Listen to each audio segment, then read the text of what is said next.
నమస్తే బొసుకుమరి ముద్రగడ్డ పద్మనాభం గారు.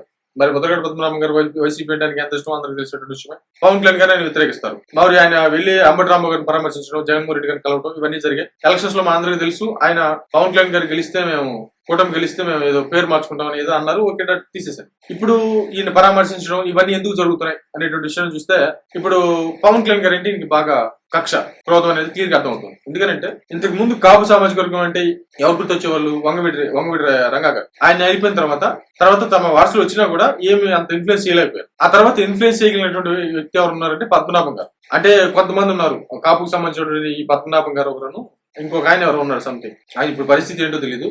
వీళ్ళందరూ ఏంటంటే కాపు సామాజిక వర్గం అంటే వీళ్ళు పెద్దలు, వీళ్ళు మెయిన్ అనేటువంటి విధంగా ఉండేది. వీళ్ళకి రాజకీయంగా మంచి పలుకుబడి మంచి విధానం ఉండేది. ఈ పవన్ కళ్యాణ్ గారు బయటికి రావడం తోటి ఇదంతా పోయింది. పవన్ కళ్యాణ్ గారు మెయిన్ అయిపోయారు.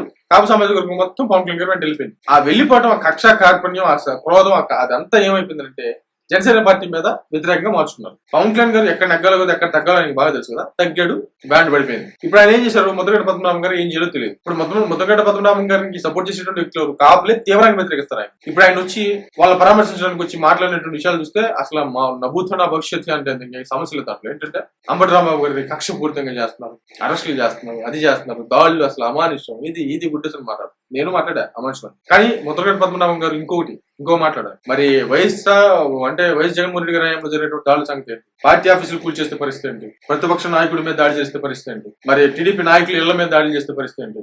పార్టీ ఆఫీసులు తగలబెడితే పరిస్థితి ఏంటి? ఇన్ని దాడులు జరిగాయి. మరి అప్పుడు ముద్రగడ్డ పద్మనాభం గారు ఎక్కడ పోయారు? ఇది అందరూ అడుగుతున్నటువంటి క్వశ్చన్ సోషల్ మీడియా వేదికగా. మరేమించు